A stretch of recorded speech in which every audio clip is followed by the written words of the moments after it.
안녕하세요. 잘 지내셨습니까? 네. 성경 열심히 읽으셨습니까? 아이, 그럼요. 네. 지난주에 제가 이 질문으로 시작했을 때 다들 열심히 읽겠다고 네. 약속들을 하셨어요. 자의반 타의반으로 읽었습니다. 타의반도 중요한 겁니다. 네. 맞아요. 신앙생활은 자율이 잘 안 됩니다. 네. 훈련입니다. 네. 윤정 씨가 많이 이렇게. 저희 같이 에스겔 네, 읽었었죠? 그 다니는 저희 둘이 같이 다니는 교회에서 예. 의무적으로 이렇게 셀에서 읽으라 그래가지고 예. 오. 에스겔? 매일매일 네. 읽고 있습니다. 매일매일 지금은 읽는데. 에스겔. 지금 오. 요즘 에스겔을 읽고 있어요. 예. 다음에 간증을 한번 좀. 감히 제가. 예. 그럼 성경을 열심히 읽으신다니까 지난주 복습을 한번 해보겠습니다. 아, 네.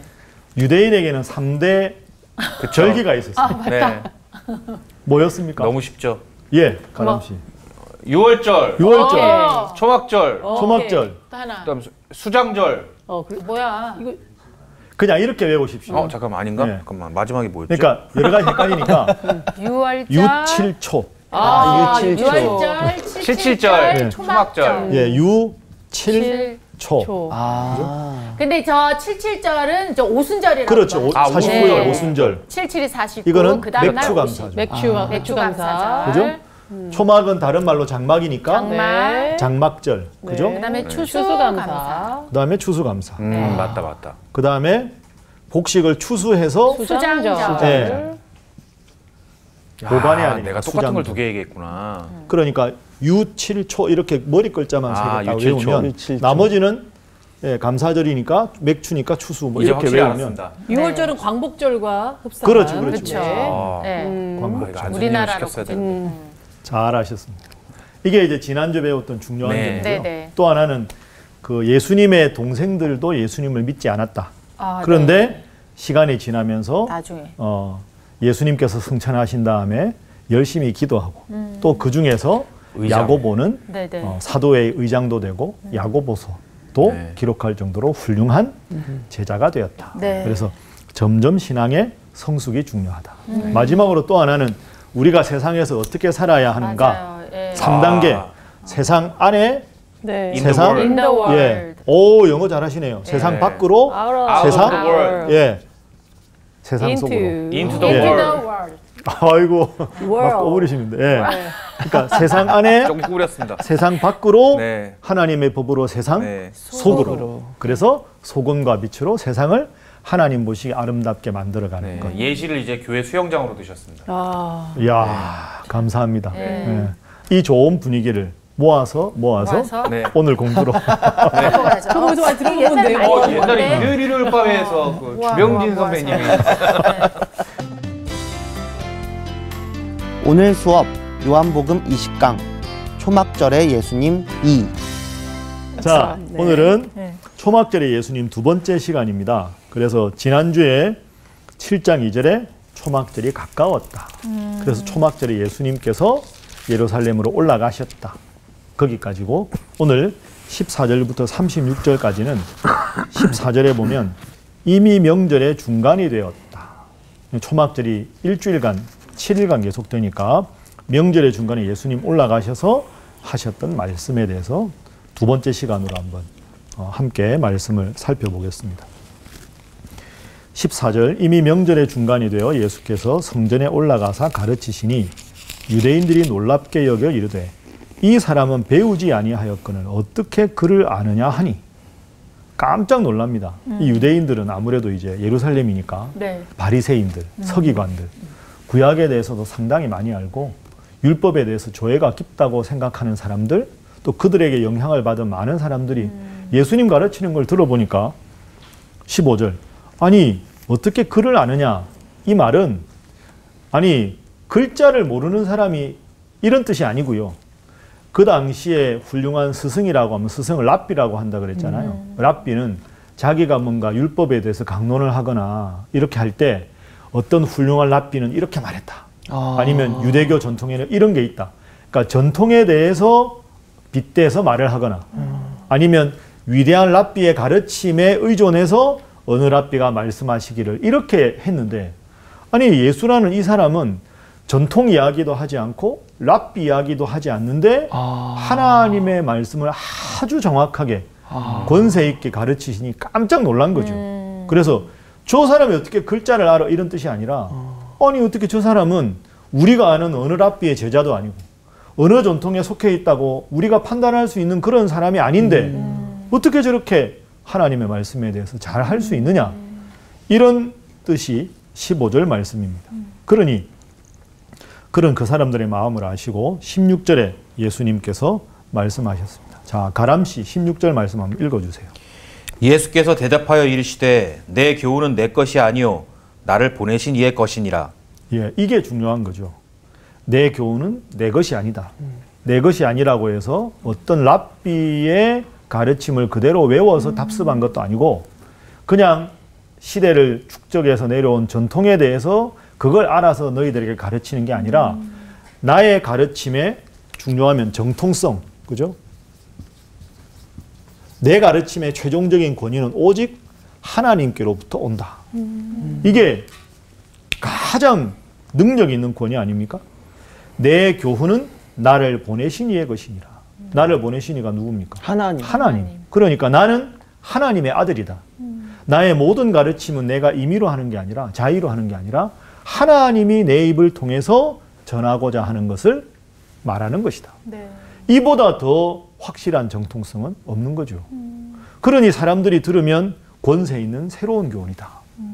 아니 누구 계통이냐? 그게 아니라 정말로 권세 있지만 기존의 다른 랍비들의 가르침과는 확연하게 차별화가 된 능력의 말씀. 자, 17절. 사람이 하나님의 뜻을 행하려 하면 이 교훈이 하나님께로부터 왔는지 내가 스스로 말하는 것인지 알 것이다. 너희들 내 가르침을 들어보니까 저 사람이 배운 것도 없이 자기 임의로 그냥 쉽게 말하면 함부로 그냥 짓거리고 말하는 건지 내 말이 가만히 들어보면 하나님께로부터 온 것인지 분명히 알지 않느냐. 내 말은 하나님으로부터 온 것이다. 18절. 스스로 말하는 자. 하나님으로부터 온 가르침이 없이 스스로 말하는 자는 자기 영광만 구한다. 그러나 나는 나를 보내시니 누굽니까? 하나님. 하나님의 영광을 구하는 자다. 그러니 내 속에는 내가 이걸 통해서 인기를 얻겠다. 내가 이걸 통해서 많은 사람들의 추종을 받겠다. 이런 불의함이 전혀 없다. 그러니까 지금 예수님은 나와 하나님 아버지는 하나다. 나를 본 자는 아버지를 본 자고 아버지는 나를 통해서만 말씀하신다. 그러니까 정말로 당당할 수 있는 거죠. 그 예수님의 가르침은 거침이 없습니다. 그죠? 스스로 말하는 자는 자기 영광만 구한다. 그래서 여러분 이 사람이 정말로 하나님께로부터 온 가르침인가 아니면 자기 스스로의 욕심을 추구하기 위한 것인가를 가만히 보면 결정적인 판단 기준은 하나님께 영광을 돌리느냐 자기가 영광을 받으려 하느냐 하나님의 영광을 위해 살아간 게 예수님이니까 그 18절이 바로 판단의 시금석이 되는 거죠. 그러니까 성경을 읽으면 읽을수록 우리가 취해야 될 바는 겸손인 것 같습니다. 네. 그래서 늘 저는 이렇게 생각하는데요. 맞아. 두 가지. 하나님 앞에서는 겸손하게. 네. 세상에 나아가서는 당당하게. 그죠? 제가 여러분들에게 이거 말씀 많이 드렸는데요. 겸손하게 그러나 당당하게. 근데 이게 뒤집어지면 큰일 납니다. 하나님 앞에 교만하게. 세상 앞에 비겁하게. 최악이죠. 그렇죠. 그러니까 하나님 앞에는 예수님은 나를 본 자는 아버지를 본 자고 내가 온 것은 아버지의 영광을 위해서 한 것이고 항상 하나님 앞에 겸손하시잖아요. 그렇지만 하나님께로부터 자신의 모든 가르침이 온 거니까 그 누구 앞에서도 거리낌 없이 당당할 수 있는 거죠. 이걸 우리가 좀 배워야 한다. 네. 이렇게 될 때 정말로 우리가 지난주에도 나누었지만 세상의 소금이 될 수 있고 세상의 빛이 될 수 있는데 자꾸 세상과 이렇게 타협하게 되다 보면 빛과 소금의 역할을 잃어버리는. 그리고 여러분 소금이라는 말을 잘 생각해 보십시오. 음식에 소금을 넣는 이유가 뭘까요? 음식할 때. 맛을 내기 위해서. 맛을 내기 위해서. 무슨 맛을 내기 위해서? 짠맛. 짠맛. 다시 생각해 보세요. 맛있는 맛. 맛있는 맛. 맛있게 하려고 간 맞추려고. 간을 맞춰야 맛있지. 그렇죠. 네. 그러니까 소금은 짠맛인데요. 짜다는 건 방부제 역할도 하는 거죠. 네. 그래야 생선 같은 데 소금을 뿌려야 오래 가니까. 그런데 음식을 만들 때 소금을 넣는 이유는 얼핏 생각하면 음식을 짜게 만들려고 한다. 그게 아닙니다. 짜면 못 먹어요. 맞아요, 맞아요. 그러니까 각 재료의 본연의 맛을 드러내기 위해서 소금을 넣는 겁니다. 네. 그러니까 소금의 역할은 너희는 세상의 소금이다 하는 말은 세상이 지금 죄로 악해져 있다. 그런데 창세기에 보면 하나님 원래 만드신 세상은 보시기에 좋았더라. 보시기에 좋았던 본래 모습이 있는데 이 본래 모습에서 악해졌다. 네. 소금이 돼서 본래 모습으로 회복시켜라.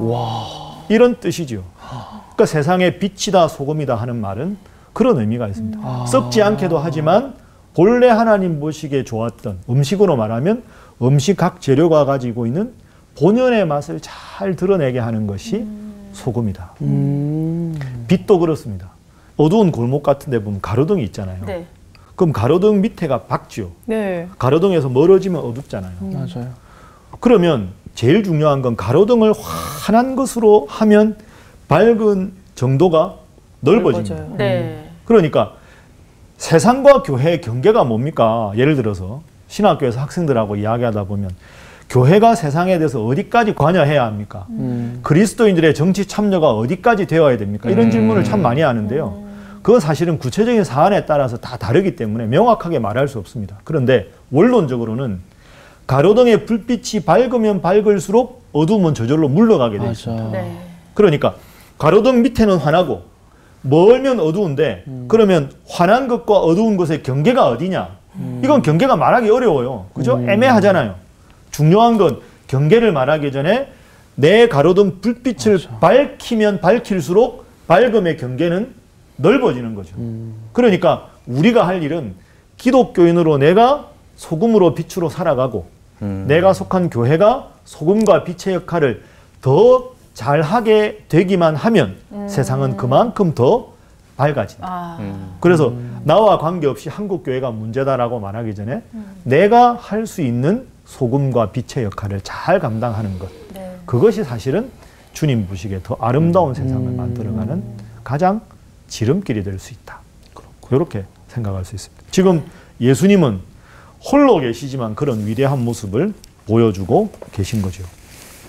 자, 19절부터 아주 논란이 될 만한 이들과 심각한 논쟁이 될 만한 한 가지 주제를 예수님께서 끄집어내십니다. 자, 19절 말씀 수지 씨 한번 읽어주십시오. 모세가 너희에게 율법을 주지 아니하였느냐? 너희 중에 율법을 지키는 자가 없도다. 너희가 어찌하여 나를 죽이려 하느냐? 자, 유대인들은 제일 자신들이 다른 나라 사람들보다 이 정도는 우리가 한다 하고 제일 스스로를 귀하게 여기는 게 율법이잖아요. 네. 우리는 율법을 갖고 있다. 그런데 예수님이 모세가 너희에게 율법을 주지 아니하였느냐? 그런데 너희 중에 율법을 지키는 자가 없도다. 네.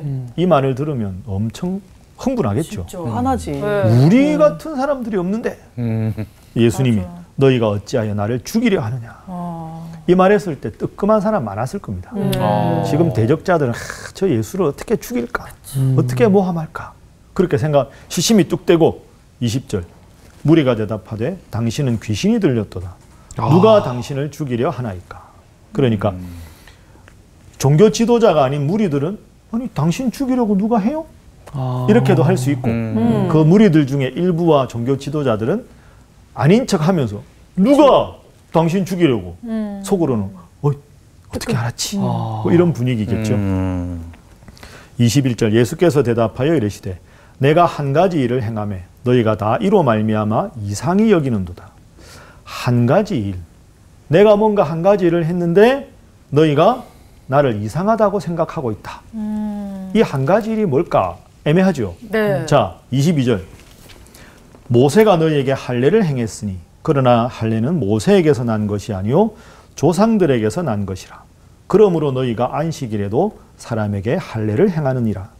모세의 율법을 범하지 아니하려고 사람이 안식일에도 할례를 받는 일이 있거든.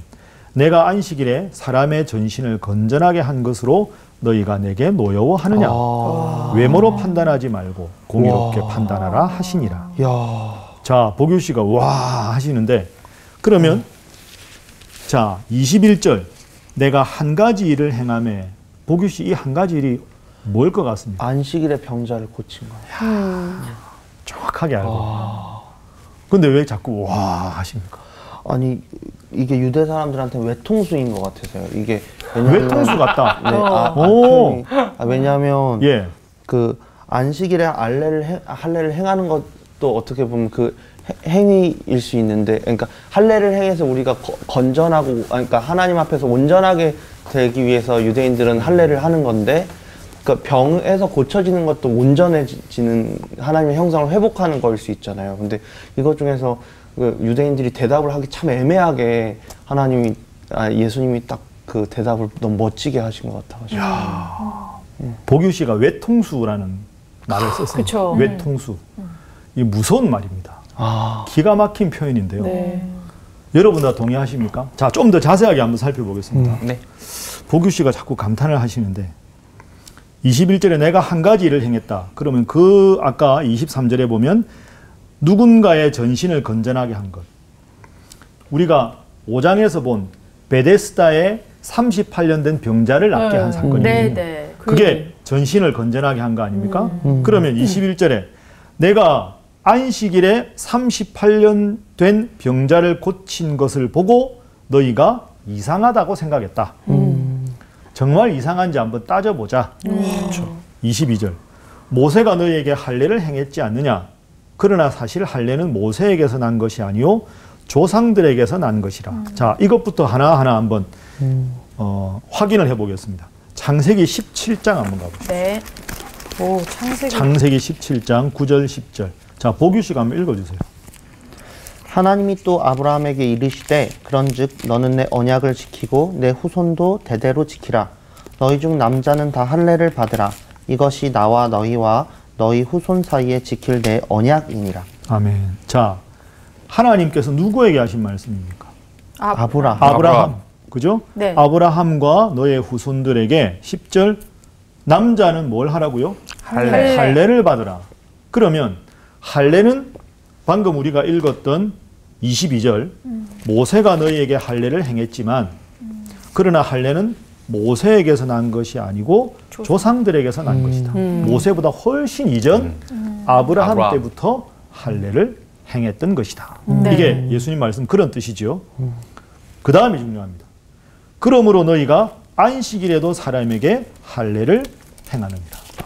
자, 그러면 방금 읽은 말씀에 따르면 남자아이는 난지 8일 만에 할례를 행하게 되어 있습니다. 그렇죠? 그러면 남자아이 같은 경우는 난지 8일 만에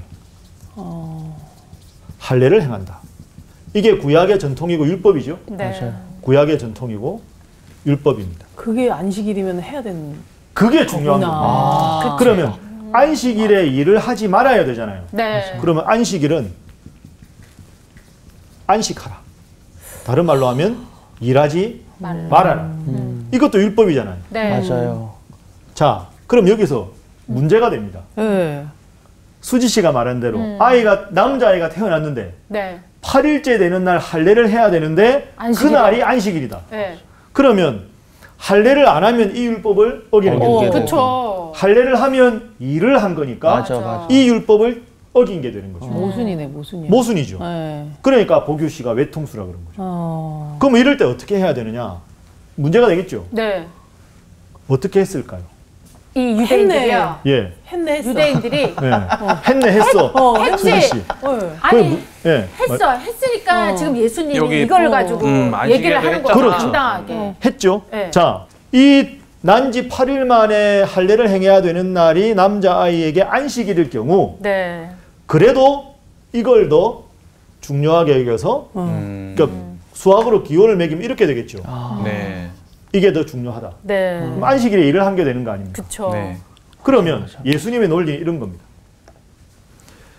사람의 몸의 일부에 대해서 온전하게 한 일이 안식일이라고 해서 너희들은 다 거리낌 없이 하는데 내가 38년 동안 거동도 못한 환자의 전신을 온전하게 했는데 그걸 가지고 나를 이상하게 여기는 것이 말이 되느냐? 그치. 이렇게 이야기하는 거예요. 내로남불이다. 그렇죠. 내로남불이지. 그렇죠. 내로남불의 가장 심각한 경우. 그러니까 보규 씨가 말한 대로 외통수가 되는 거죠.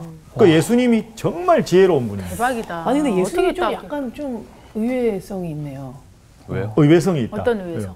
아니 이거 딱 집어갖고 이렇게 딱 말씀하시는 게 그게 왜 그게 왜 의외성이야? 의외성이야? 그러니까 이제 수지 씨 말씀은 이런 거죠. 보통은 이렇게까지 논리적으로 그 사람들을 꼼짝 못하게 하지 하지 않으면 않으시고 왜 약간 그냥 말씀만 선포하셨는데 덕 있게 이렇게 이 대목에는 왜 이렇게까지 오, 하시느냐. 맞아, 맞아. 지금 여기가 성전입니다. 네. 그리고 초막절을 지키고 수많은 무리들이 있잖아요. 그러니까 예수님께서는 영적인 말씀의 권위를 확실하게 보여줄 때라고 하나님을 통해 느끼시고 왜냐면 그 사건이 전신을 고칠 그 사건 때 말한 것도 아니고 그렇죠. 맞아, 참았다가 맞아, 맞아, 그렇죠. 맞아. 와 너무 적재적소에 딱 그렇죠. 그러니까 예수님은 모든 타이밍도 다 하나님의 뜻대로 하십니다. 내가 보기에 지금이 최적의 타이밍이라고 해도 하나님이 아직이다 하면 예. 근데 예수님이 이 사건 말고도 몇 번 이런 경우들이 있잖아요. 있죠. 이것만 있지 않아. 그렇죠. 네. 그러니까 예수님은 지금은 내가 뭔가 논리적으로 말씀에 대해서 맞대응을 해야 될 때라고 하나님이 마음을 주시면 하시는 거고 네네네. 그렇지 않으면 때로는 외면하시고 죄 있는 자 돌을 던지나 다 도망가잖아. 맞아, 맞아, 그렇죠. 맞아. 그때도 탁. 이제 이게 7장이고요. 넘어가면 8장에 그 내용이 나옵니다. 그리고 밭에 있는 곡식 이렇게 먹었을 때도 이렇게 그렇죠. 아니, 근데 거닐다가. 예. 이게 아무튼 난 신기한 게 예. 그때 얘기 안 했다는 게 너무 신기한 거야. 예, 이 예. 초막절 중간에 성전에서 이 얘기를 딱 했다는 게 너무 예. 소름 끼치게 약간 예. 영화적으로 봐도 돼요. 모든 걸 다 하나님께서 원하시는 때, 장소에 그걸 행하시는 예수님의 모습이죠. 25절부터 36절까지 말씀은 계속해서 그런 맥락에서 진행이 됩니다. 네. 좀 더 살펴보고 이 예수님의 지혜에 대해서 참 지혜로우신 분인데 우리도 어떻게 하면 이런 지혜가 가능할까? 그거 이제 본문을 좀 더 보고 후반부에 살펴보겠습니다. 자, 25절. 24절부터 보죠. 외모로 판단하지 말고 공의롭게 판단하라. 야, 저 뭐 요셉 아들 아니냐? 저 뭐 베들레헴 시골 출신 아니냐? 그런 걸로 하지 말고 내가 어떤 말을 어떻게 하는지 나의 모든 말이 하나님의 뜻과 어떻게 같은지 그런 식으로 판단해야지. 이 외모라는 건 그냥 생긴 것만이 아니라 출신, 가문, 뭐 계통 이런 걸로 사람을 판단해서는 안 된다. 자, 25절. 예루살렘 사람 중에서 어떤 사람이 말하되 이는 그들이 죽이고자 하는 그 사람이 아니냐. 그러니까 예루살렘에 올라갔는데 어떤 한 사람이 종교 지도자들 하던 이야기를 들었든지 뭐 해서 야, 저 예수가 여기 있는 바리새인들하고 대제사장들하고 자꾸 죽이고 싶어하는 그 사람 아니야? 이렇게 누군가 툭 말을 지금 던진 겁니다. 보라, 드러나게 말하되 그들이 아무 말도 아니하는도다. 야, 죽이겠다는 사람들이 아무 말도 못하잖아 지금. 그렇지. 이렇게 되는 거죠. 당국자들은 이 사람을 참으로 그리스도인 줄 알았는가? 죽이려고 하고 보니까 정말 구원자인가 보다 라고 저 사람들이 생각을 바꾼 건가? 이제 이렇게 말을 하는 거죠. 그러나 우리는 이 사람이 어디서 왔는지 아노라. 그리스도께서 오실 때에는, 그리스도는 구원자잖아요, 메시아. 어디서 오는지 아무도 아는 사람이 없다. 그러니까 지금 유대인들은 계속해서 메시아가 오면, 구원자가 오면 우리나라를 해방시키고 우리가 정말 세계적인 선민이 될 것이고 이런 꿈에 부풀어 있다 보니까 이 구원자, 메시아에 대한 아주 허황된 많은 설들이 많은 거예요. 어떻게 올 거다. 뭐 저기서 온다더라, 여기서 온다더라. 뭐 그런 게 막 많아서 너무 신비로운 존재가 돼버린. 그러니까 너무 그런 데 빠져 있어서 예수님이 눈앞에 있는데도 예수님을 알아보지 못하는. 그러니까 27절은 그 당시 사람들의 생각.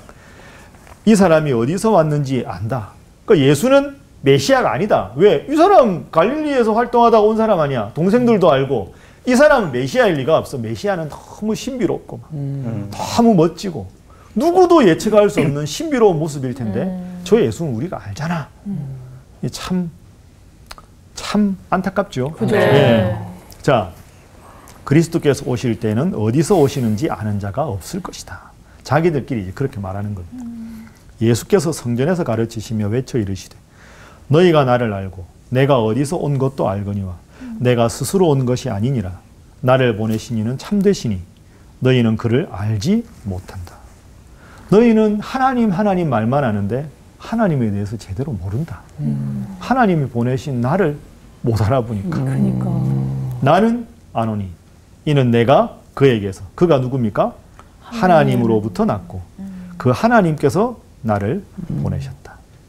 이 말을 들으니까 이제 대적자들이 화가 난 거죠. 하나님이 나를 보냈다. 그러니까 이렇게 되는 거예요. 그 30절에 그들이 예수를 잡고자 하나 손을 대는 자가 없으니 이는 그의 때가 아직 이르지 아니하였습니다. 그러니까 이거는 요한의 해석인 거죠. 대적자들이 이 상황에서 왜 예수님을 잡아서 체포하지 않았을까? 그 요한이 보기에 하나님께서 그때가 아직 아니기 때문에 그들에게 허락하지 않으신 것이다. 이게 요한의 해석이고, 그 당시 상황을 보세요. 예수님이 이렇게 명확하게 율법의 핵심을 아시고 그들이 할례와 안식일 사이에 그 할례를 행한 걸 보면서 예수님 행하신 일에 대해서 정확하게 말씀하시고, 이런 걸 보니까 사람들 중에서 예수님 메시아가 아닐 거야 라고 생각하는 사람도 있지만, 와, 우리말로 대단하다.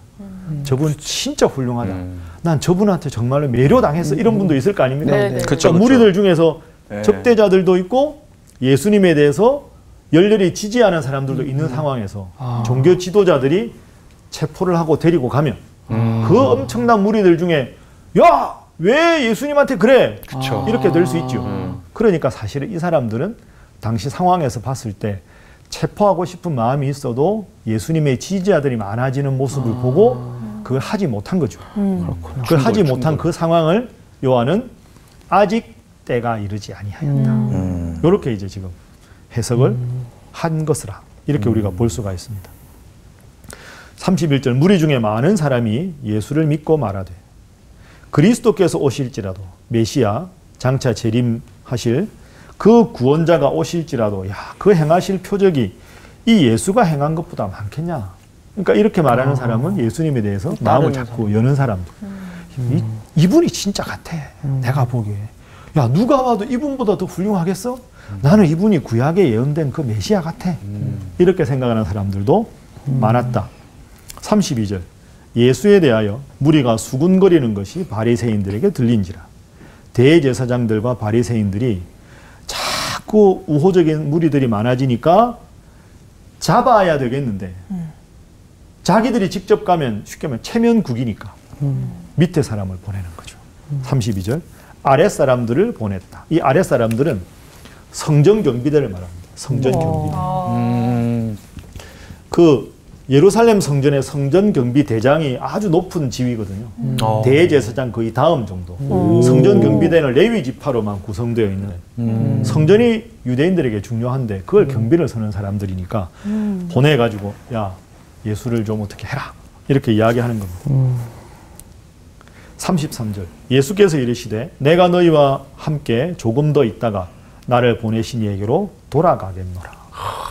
무슨 뜻일까요 이게? 그 하나님한테로 간다고. 그죠? 십자가에 죽으시고 부활하시고 승천하시고 그런 것까지 미리 말씀을 하시는 거죠.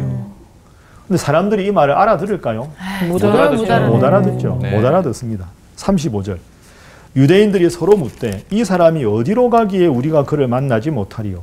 헬라인 중에 흩어져 사는 자들에게로 가서 헬라인을 가르칠 터인가? 나를 찾아도 만나지 못할 터이요 나 있는 곳에 오지도 못하리라 한 이 말이 무슨 말이냐 하니라. 그러니까 지금 무슨 말인지 못 알아듣고 있습니다. 네. 그래서 오늘 초막절의 예수님 두 번째는 예수님의 위대하신 지혜와 그리고 그 말을 알아듣지 못하는 종교 지도자들 그 사이에서 예수님에 대해서 우호적인 무리와 여전히 적대적인 무리 이런 묘한 상황이 지금 초막절의 중간에 일어난 일입니다. 자, 그러면 아까 우리가 그 보규 씨와 함께 생각해 본 외통수 이야기 하셨는데 예수님이 얼마나 지혜로우셨는가. 예수님의 지혜. 우리는 예수님이 아니니까 어떻게 하면 이런 지혜를 우리가 좀 가질 수 있을까. 예수님의 지혜. 이런 지혜를 가지고 세상을 살면 참 우리가 멋지게 세상을 살 텐데 성경에 나오는 지혜에 대해서 이제 잠시 말씀을 좀 나누어 보겠습니다. 지혜 하니까 구약에서 제일 먼저 딱 떠오르는 성경이 뭡니까? 지혜. 잠언. 잠언이죠. 역시 이제 수준이 많이 올라가서 이제. 자, 그럼 한번 살펴보겠습니다. 잠언 말씀 한번 찾아보죠. 잠언 자 4장 7절 한번 찾아보십시오. 자, 다 찾으셨죠? 네. 예. 윤정 씨 한번 4장 7절 읽어 주십시오. 지혜가 제일이니 지혜를 얻으라. 내가 얻은 모든 것을 가지고 명철을 얻을지니라. 지혜가 제일이다. 지혜를 얻으라. 그죠? 지혜. 이 지혜가 그 히브리어로 호크마라고 합니다. 호크마. 우리는 성경은 지혜하고 완벽하진 않지만 일반적으로 지혜와 지식을 구분합니다. 네. 이게 칼로 무를 딱 자르듯이 할 수 있는 건 아닌데요. 네. 지혜와 지식을 구분하면 네. 이 잠언에서 지혜는 출처가 어딜까요? 하나님. 하나님으로부터 오는 거죠. 그래서 하나님. 근데 우리가 보통 가지고 있는 세상적인 지식 이렇게 말하니까 이 지식의 출처는 인간입니다. 혹은 세상이라고 할 수 있겠죠. 지식이 필요 없는 건 아닙니다. 네. 그렇죠. 지식을 우리가 쌓아야 되는 거죠. 근데 이걸 호크마라고 하고요. 히브리어로. 이거는 다아트라고 합니다. 다아트라고도 하고 뭐 따아트라고도 하고 이 원문이 좀 달라요. 그런데 성경에서 보면 지혜를 얻으라. 지혜가 최고다 이렇게 말하잖아요. 그럼 예를 들어서 우리가 이제 물을 마셔요. 목이 마르면 물을 마시잖아요. 그러면 이 출처가 하나님이라는 말은 예를 들어서 내가 마시는 물인데 나는 지금 샘의 근원을 가지고 있다. 그러면 그냥 틀면 물이 나오잖아요. 언제든지 필요할 때.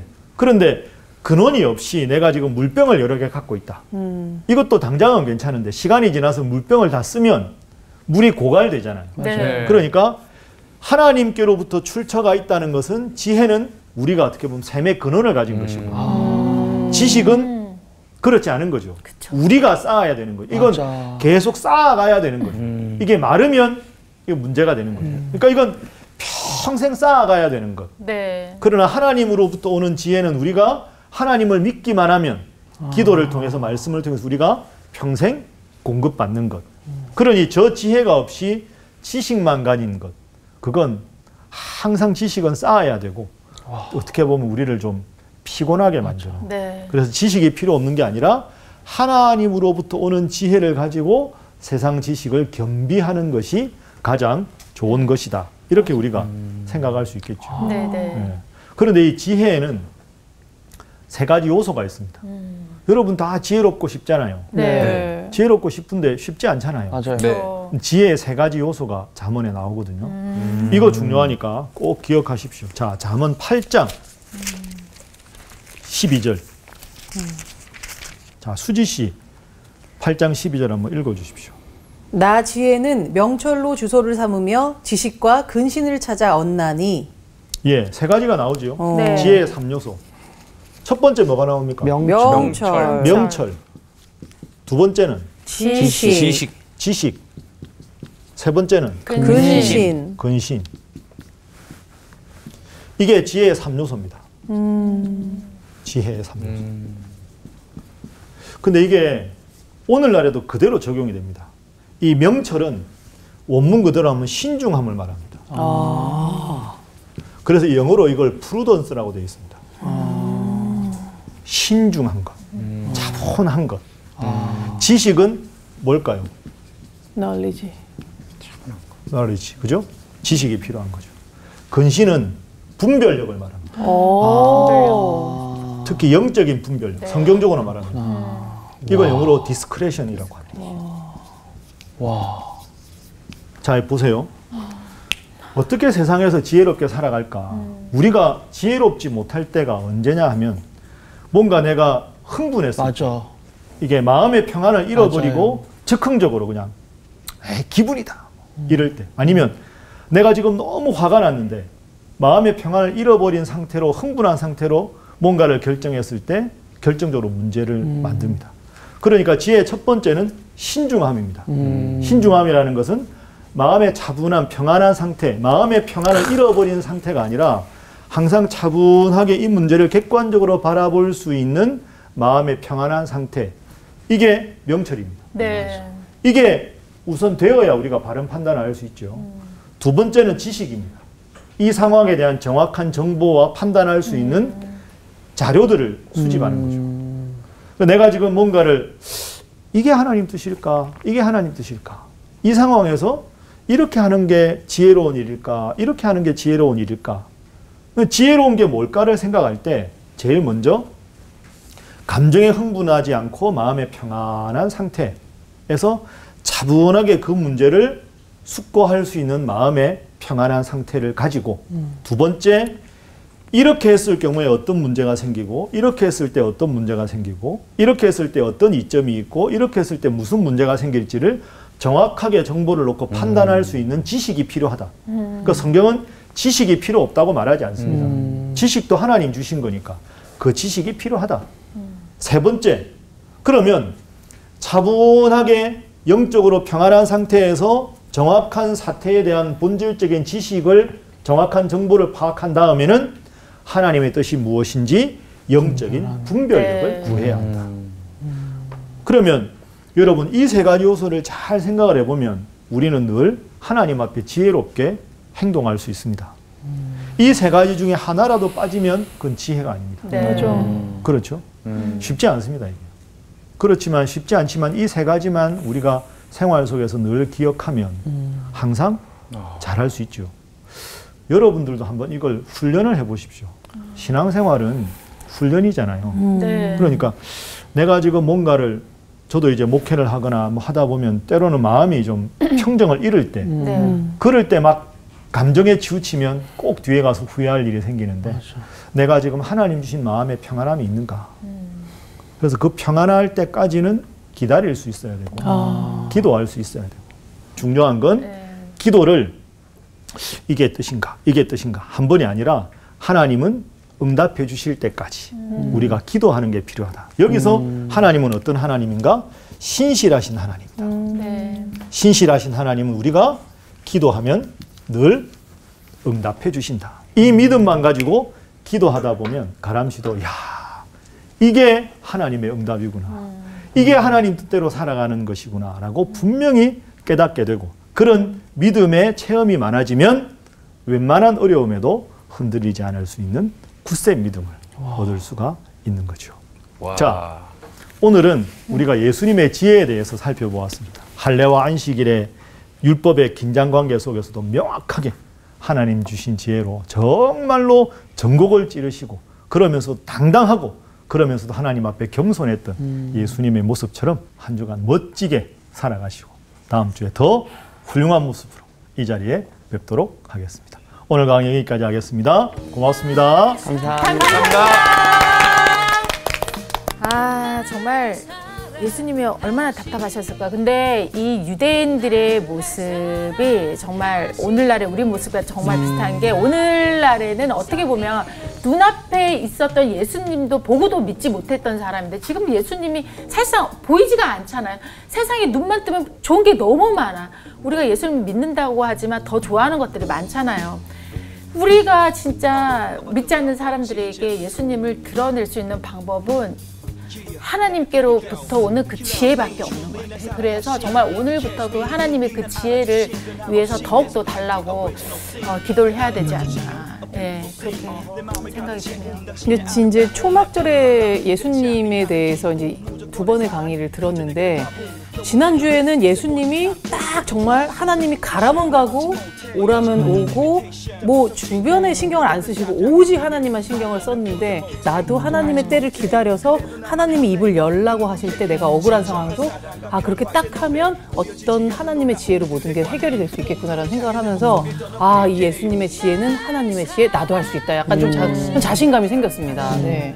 하나님의 지혜, 이제 그 3단계라면 3단계에 대해서 좀 배워봤는데, 지혜가 필요할 때라는 건 항상 그런 것 같아요. 어려움이 있거나 싸움에 휘말리거나 논란이 있거나 할 때 항상 지혜가 필요한 거잖아요. 우리가 살면서 내내 지혜가 필요하다기보다는. 근데 일단 저를 돌아봤을 때 저는 일단 그게 안 되는 것 같아요. 1번 차분함, 아까 선생님께서 차분하고 신중해야 된다. 어떤 이 딱 지혜를 요할 때. 근데 대부분의 사람이, 저도 그렇지만 일단 차분하고 신중해지 자체가 힘든 것 같아요. 일단 시작을 거기서부터 좀 잘 해야겠다는 생각을 했어요. 네. 전 예수님이 되게 멋있다고 생각한 게 유대인들한테는 유대인들에게 맞는 화법으로 얘기를 해주시고, 저기 조금 느려서 좀 제가 차분하기가 힘든데. 아니, 그걸 죄송합니다. 좀 연습을 하셔야죠. 맞다. 입을 좀 저 잡으세요. 어쨌든 오늘 강의 보면서 아 진짜 멋있는 예수님께 다시 한번 빠지게 되는 것 같습니다. 맞아요. 그 그렇습니다. 우리가 또 한 주간 예수님의 그 지혜로 또 살아가도록 일단 노력합시다. 1번부터 좀 해봅시다. 예, 예. 신중하게.